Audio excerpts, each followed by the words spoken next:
Friends, I want to welcome you to our very first session that we're calling Conversations. Thanks for tuning in.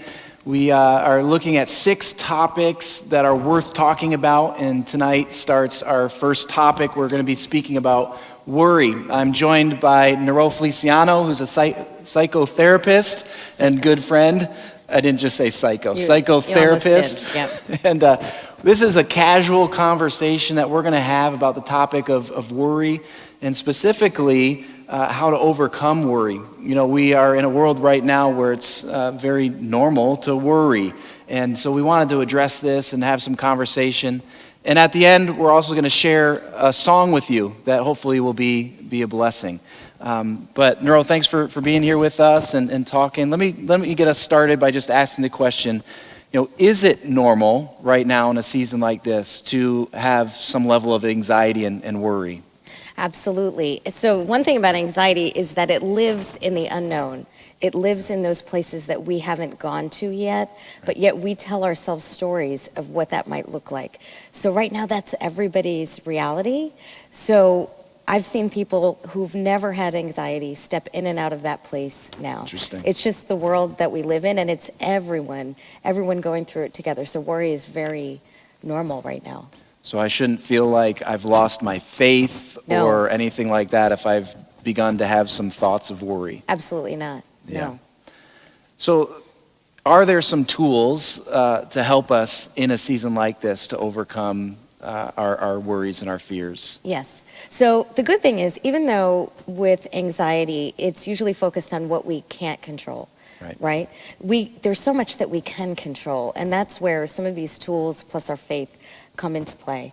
And even though there is a lot that we can't control right now, I'm going to give you certain tools that help you focus on what you can do in a situation where there's quite a bit that you can't. Yeah, that's great. You know, you mentioned how worry is often when we put ourselves in a place that hasn't happened yet. Yes. And I've heard some stats about how, you know, what percentage of things we worry about never even actually happen, and they're pretty high percentages.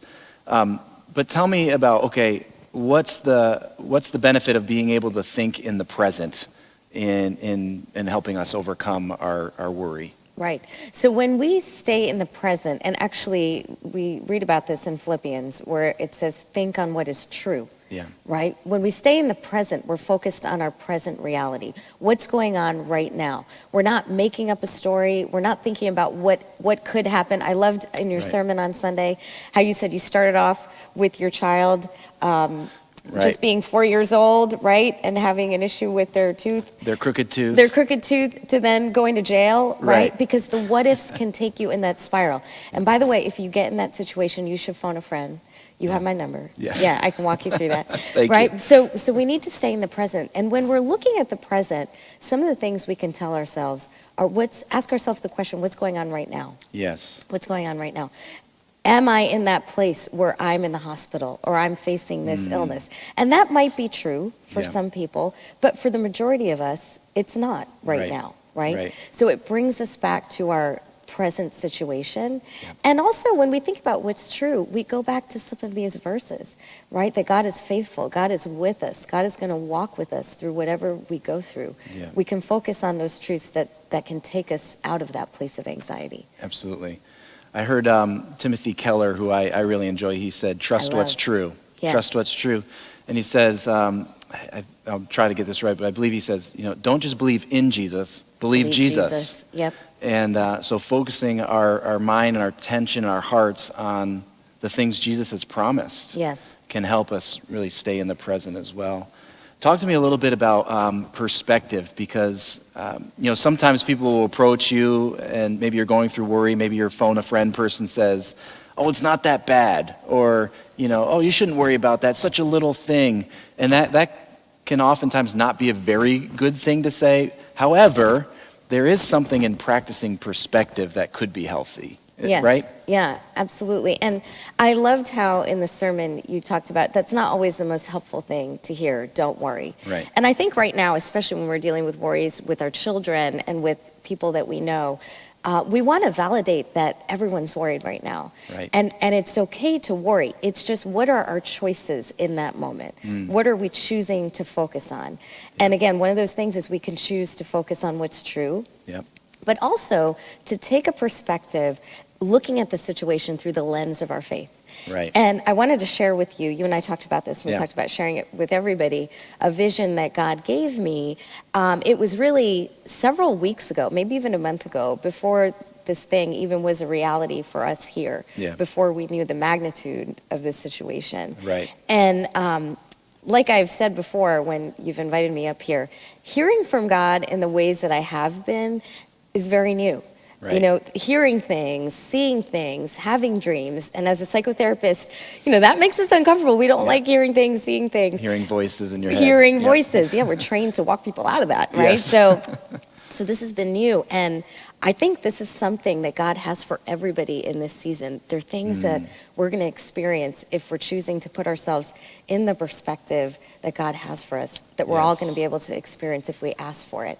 Yep. So I had been asking to experience more of God, to hear more of God, to see more of God. And God gave me this vision. And it was God and I climbing a mountain. And as we were climbing this mountain, I was looking ahead, and it was beautiful. It was a peaceful scene. There were beautiful colors, and I believe that we were looking at a sunrise. And I heard God say to me, I'm taking you to higher places, but don't look down. Because if you look down, you're going to get scared. And I'm someone who is so scared of heights. I don't do roller coasters. I don't do any of that kind of thing. Right. So that made perfect sense to me. And as I was thinking about it, it became more clear to me that this was a vision for all of us. Yeah. At a time like this. We have to keep our vision focused on what God is doing and what God is saying to us. And in that vision, what God told me was, look straight ahead, keep your eyes focused on the horizon, which was beautiful, or look up. Look at where we're going. Look at where I'm taking you. Right. So that perspective has stayed with me through the uncertainties as the situation has evolved, through all the different turns and twists that have all of a sudden come into our reality day by day, homeschooling, all of a sudden. You and I both have 4 kids at home right now. I'm not so much worried about coronavirus as surviving homeschooling. Yes, I think yes. my kids feel the same way with me, and definitely Ed as their teacher. Yes. So just keeping our eyes fixed. Yeah. I think it's so important for us in this season. You know, I've been sensing that this isn't just a time to lose, but a time to gain. And maybe you can speak on this in a moment as I just talk for a moment just about on some things that we can gain in. Like, this could be a time where we gain in our marriages. Yes. Where we take this time that we've gained, actually, to be together as a place to intentionally talk to each other, intentionally study Scripture, intentionally pray together. And it could be that maybe even marriages that are in trouble in this season could gain from this time if they use it intentionally and really find restoration. I also think this could be an amazing time for us if we tune our attention to the Lord to gain in our relationship with Him, to go further. And like you're saying, hear from Him with more acuteness, with more, just being able to hear Him better. And I think it's important for us in this moment, too, just to reaffirm those first moments of our day with the Lord. I was just sharing with somebody that, if we tune on the news channel first, or if we tune on, whatever first, and then we go to Jesus, that's recovery. We're going to be going to Jesus for recovery. Going, Jesus, I'm so worried about all these things. But if we go to Jesus first thing, before all those other things, we're going to Him for filling. And I think it's in the posture of filling that we can actually then go through these worrying and troubling times. Do you see any other places that we can gain in a season like this? Well, let me comment on what you just said. And I think what you said is so important. We have to choose our actions, because even though there are so many gifts in this season, there's enough out there to focus on that will take your mind away from those gifts. Right. So starting your day, instead of turning on your phone or looking at the news, and I would say really set boundaries on the times that you spend looking at your feed, looking at the news, and choose your sources selectively. Right. because there's so much information out there and not all of it has been verified. Go to trusted sources and pick your times of your day that you're going to do it. Right. But start your day in God's perspective. Yeah. And not just his perspective for the world, but perspective for you. When you go to God, God will speak to you specifically about his plan for you that day, what he wants you to focus on that day. And that might look different from your partner. That might look different from your child, from your friend. Yep. But we believe that God is speaking to us individually in this time. Yeah. And in terms of gifts, there's so many gifts. The family time. I mean, with 4 kids, when have you had the time like you have now to go on the hikes? Yeah. To bake the cookies, to have the conversations. We've had more family dinners in the last week than we've had in years. Yes. Literally in years. But you have to choose to step into that perspective.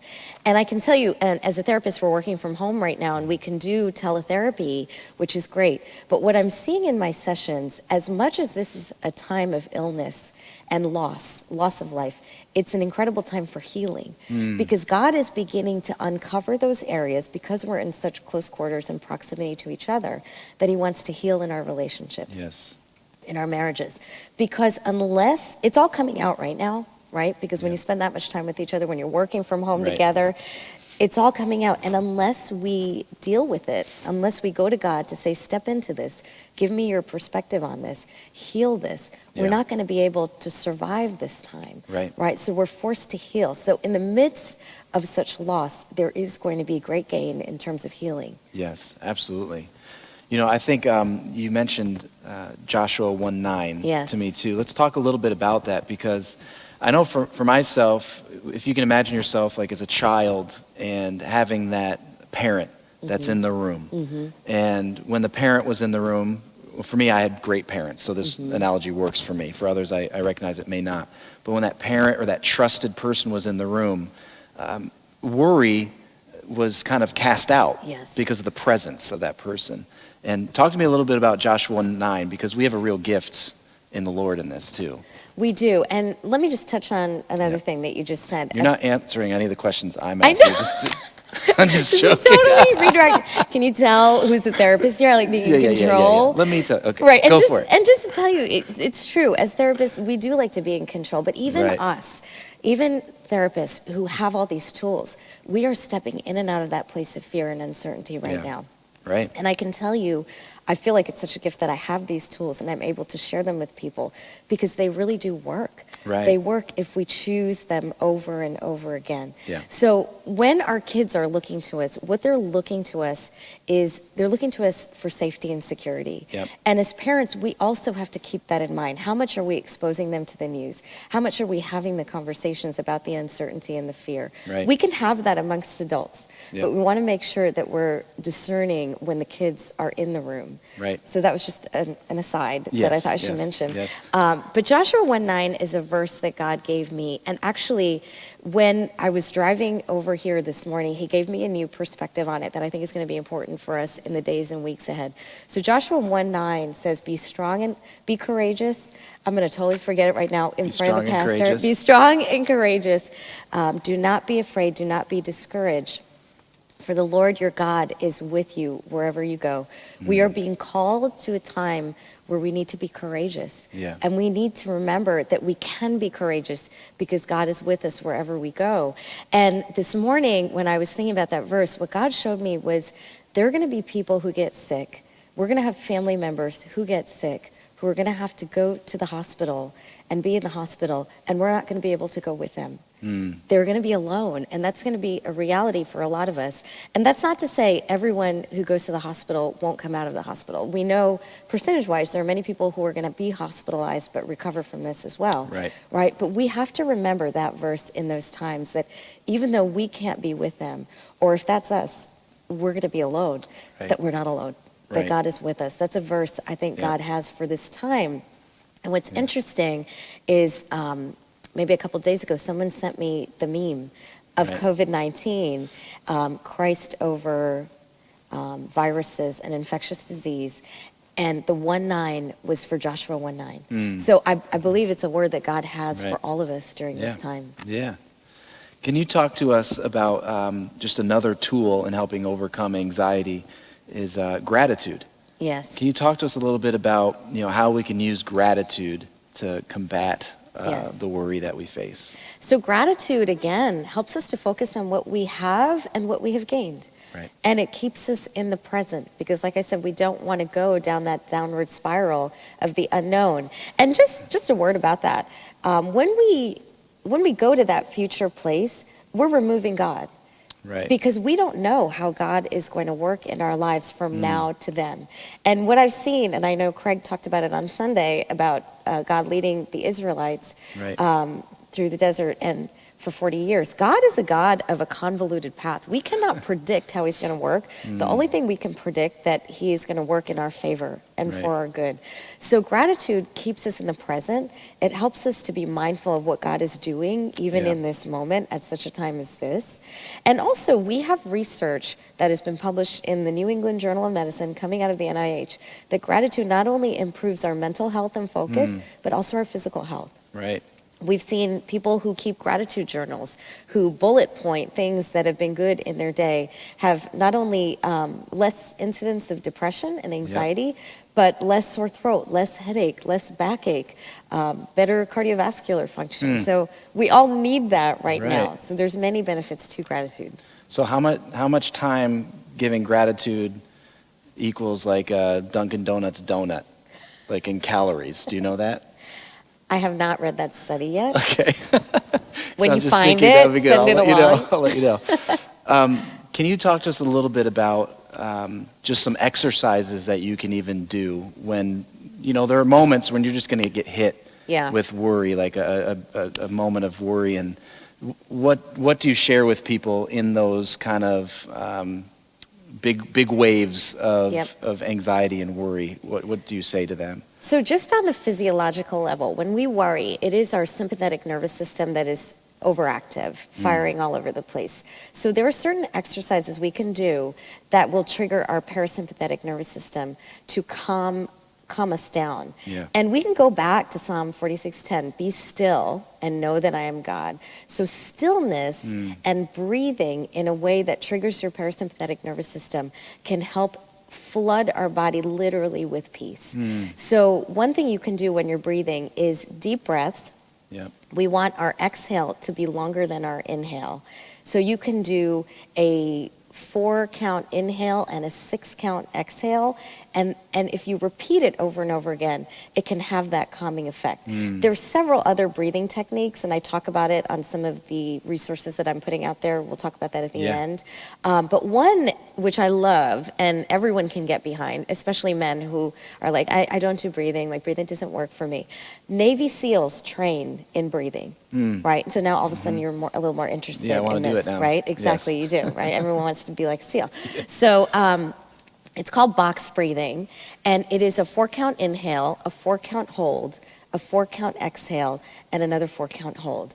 And you achieve the same effect. And that's how they train to keep themselves calm when they're going into combat. Right. So I had a therapist comment to me recently on social media. I put out a little image that had all these techniques to calm yourself in those times of worry. And she said, I've tried all of these with my hardest client and none of them have worked.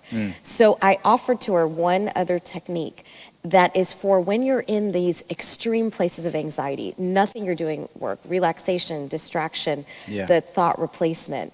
And let me go back to thought replacement, remind me if I forget. Okay. And that is you get a whole bag of ice, you dump it in your sink, you fill up your sink with cold water, and you submerge your face in that sink. And it sounds very extreme, but when we're feeling that level of anxiety, we need to shock our body out of it. And what that does, and they've done studies on actual SEALs, not Navy SEALs, who can spend long amounts of time underwater. What it does, it shocks your body into triggering your sympathetic nervous system, brings down your heart rate, which is very high when we're anxious, and our breathing rate. So that also works if you get in the shower and turn it on cold just to shock your body out of it. So people who say none of those things work, try this. Yes. Because in those extreme moments of anxiety, that can help as well. Yes. That's really good. And it also endorses my parenting early on because when my kids would throw temper tantrums, I would throw them in a cold shower. So that is trauma-inducing. Oh, it is. So maybe not They'll be in fine. terms of parenting. They'll but be fine. Yeah, Just don't quote it's me all on right. that, friend. There's forgiveness. Thought replacement. Thought replacement. You're going to go back to that. Yeah, it's good to have some go-to thoughts when your mind starts spiraling. And it can be anything, focusing yourself on the present. This is a time to bring out the verses. For God Yeah. did not give us a spirit of fear, power, love, and a sound mind in 2 Timothy. Yeah. I like to have kind of a go-to mantra when I'm feeling that way. And what I tell myself is, God, I trust you. You are sovereign. Right. My life is in your hands, so I'm going to be okay. Right. And that's the first thing I tell myself as soon as I start feeling anxious. Right. Because when we're feeling anxious, there are usually thoughts that accompany that. Right. So write down whatever it is your go-to thought. And we want to catch it before it spirals. Right. Take every thought Yep. captive. We Yep. want to catch it as soon as we have that feeling. A great thing to do is write that on a Post-it note or an index card and put it in different places in your house. Put it on your mirror where you're going to be brushing your teeth, because that's something we see all the time. Yeah. And your brain, because it's neuroplastic, it changes to accommodate the thoughts that you repeatedly have, Yeah. will change to accommodate that thought, and it will integrate it so we deliver it faster when Right. we need it, when we want to call upon it. Yeah. And that's also why we don't want to focus on the negative thoughts, because it can accommodate to integrate that thought Right. more rapidly. We want to focus on what is true and what is helpful to Yeah. cope in these situations. And these are all, scriptural ideas. Yes. In the Old Testament, they said, write these things down, write them on your doorposts, write them, hang them around your neck, right? And the people would practice the Shema, Shema. You guys can look that up, and it's the Lord our God is one, and Yes. they would say it several times throughout the day. Yes. And so there's, the Lord knows that these are good tools to practice. Well, God created all of this. Yeah. God created science. God Yeah. created psychology. So all the principles we have that work are truth. Yeah. And where there's truth, there's God. Yeah. So in order for me to practice this way, it all has to line up with Scripture. Yeah. And it does. Yeah. Let me ask you one last question, and then we're gonna share a song with the people listening too. But let me ask you, when it comes to our kids and children and youth right now, you shared a little bit already, but do you have any other suggestions or words of wisdom for parents and families out there in this time? How to speak to them, what to do, Yes. those kind of things? So one, kids, again, are looking to you for safety, but we also need to give them a time and place to process what they're feeling. Yeah. Some of their anxiety is going to look very different. It's going to come out in terms of frustration, tantrums, anger, and there's actually a lot of emotion underneath that we might not be seeing. Right. So let's not criticize them. Let's try and keep our own emotions in check so we're not projecting our own anger and frustration onto them. Right. And give them time to feel loved, secure, safe. That is far more important than what they're learning homeschooling right now. Yeah. Because at the end of this time, they're going to remember how they felt more than what they learned. Right. Right? Right. So give them space to talk. Let them process some of their own worries, validate them. Yeah. But again, remind them of the things that give us security. They need to hear those messages as well. Right. That's great. Thank you, Nero. Oh, you're welcome. Thank you for being on our first session called Conversations. The conversation is going to continue next Tuesday night, so please tune in again as we're going to talk about the topic of prayer. And Craig, Adam, and I are going to be interviewed by our friend Crystal. But right now, we just wanted, instead of just kind of closing this down, we wanted to provide a chance for you to reflect on this. And so we're going to have a song played.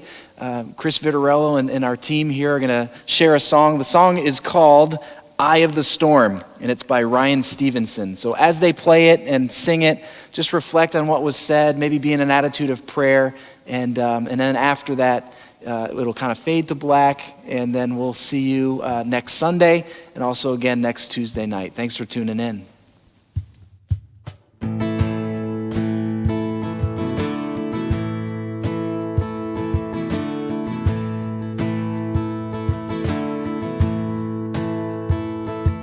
When the solid ground is falling out from underneath my feet, between the black skies and my red eyes, I can barely see. 'Cause when I'm feeling like I've been let down by my friends and family, I can hear the rain reminding me, yeah, In the eye of the storm, you remain in control. In the middle of the war, you guard my soul. 'Cause you alone are the anchor when my sails are torn. Your love surrounds me in the eye of the storm. Oh, when my hopes and dreams are far from me and I'm running out of faith, I see the future I pictured slowly fade away. And when the tears of pain and heartache are falling down my face, I find my peace in Jesus' name. In the eye of the storm, you remain in control. In the middle of the war, you guard my soul. 'Cause you alone are the anchor when my sails are torn. Your love surrounds me in the eye of the storm.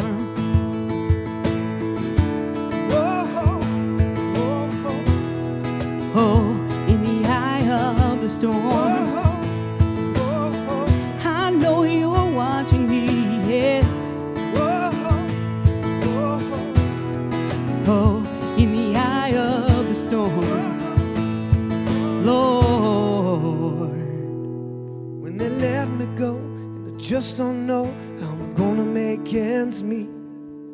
I did my best, now I'm scared to death that we might lose everything. 'Cause when a sickness takes my job away and there's nothing I could do, There's nothing I can do. my only hope is to trust in you. Trust in you, Lord. In the eye of the storm, you remain in control. In the middle of the war, you guard my soul. 'Cause you alone are the anchor when my sails are torn. Your love surrounds me in the eye of the storm. You remain in control. In the middle of the war, you guard my soul. 'Cause you alone are the anchor when my sails are torn. Your love surrounds me in the eye of the storm. Oh, in the eye of the storm, you give me peace, Jesus. Oh, the wind and the waves, they listen to your mighty voice. In your presence, I have peace that passes all understanding. 'Cause you guard my heart and my mind in Christ Jesus. I have peace. I have peace. Well, I wanted to just thank you all for tuning in. I know I told you that I wasn't going to come back up, but sorry about that. I did want to share one last thing before you go. If you want to hear more from Nero, she has a few different resources out there, including a podcast.